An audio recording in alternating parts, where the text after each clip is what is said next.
iyadoo magaalada Kismaayo laga dareemayo qabanqaabada soo xulista baarlamaanka cusub ee Jubbaland isla markaana uu socdo soo xareynta odayaasha dhaqanka ayaa waxa maanta magaalada Kismaayo soo gaaray musharax Maxamed Yuusuf Awdaahir Marshaye oo kamid ah murashaxiinta u tartamaysa xilka madaxweynenimo ee Jubbaland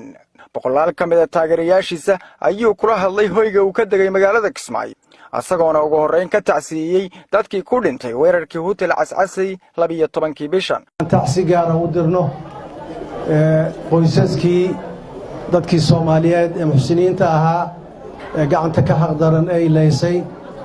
qoysaskii ka soo jeedeen dadkii ehelka ay ka soo jeedeen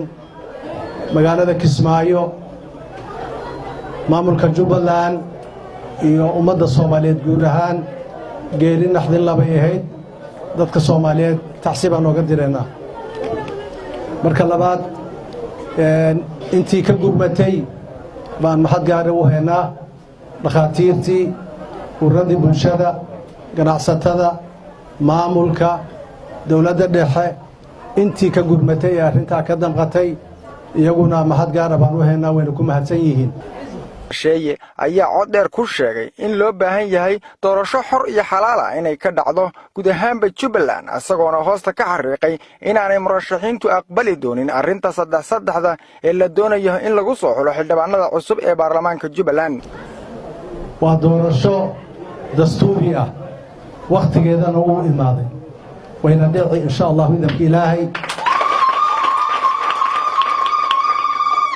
marka waxa tartamahaya ina Yuusuf Awdaahir oo reer hebel ah iyo nin kale oo reer hebel ma aha waxa weeyo maamul meesha sii joogay 8 sanadood sii joogay iyo maamul doonaya inuu bedelo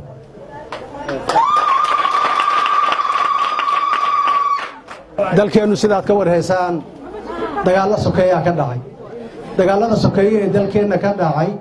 wax inagu inugu kooban ma aha adduunku ka dhacay Mareykanka uu ka dhacay Yurub way ka dhacday qaybo badan oo Afrika bay ka dhacday Asia way ka dhacday dagaalada sokeeye iyo maamulka isku diido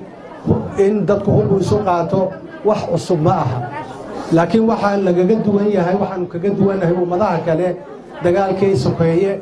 uu nagu daba dheeraaday maamul xumadii baan nagu daba dheeraatay qabyaaladii baan nagu daba dheeraatay nijaclaysiga baan ugu daba dheeraaday ummadii oo usunixin baan ugu daba dheeraatay ka iyada maamul wanaagsan inaan kaga gudubno ayaan rabnaa ummadda Soomaaliyeed waxa isku diray fakhriga iyo dhibaatada baday waa cadaalad darrada weey waa nijaclaysiga weey waa qabyaalada weey waa iyadoo usunixin weey waa aniga meesha qabsaday waa aniga joogo weey taa iyada inaan ka gudubno ayaan doonaynaa hadduu Ilaahay yiraahdo Jubbaland waa in dawladda dhexe ay la shaqeysaa xumaana ma aha cidi wax alla wixii wanaag ah maamulka Jubbaland soo kordhinaya waa in laga la shaqeeyaa dawladda dhexe arrintaana ma aha arrin dambi ah insha Allah xiriirka dawladda dhexe iyo Jubbaland in la hagaajiyaan rabnaa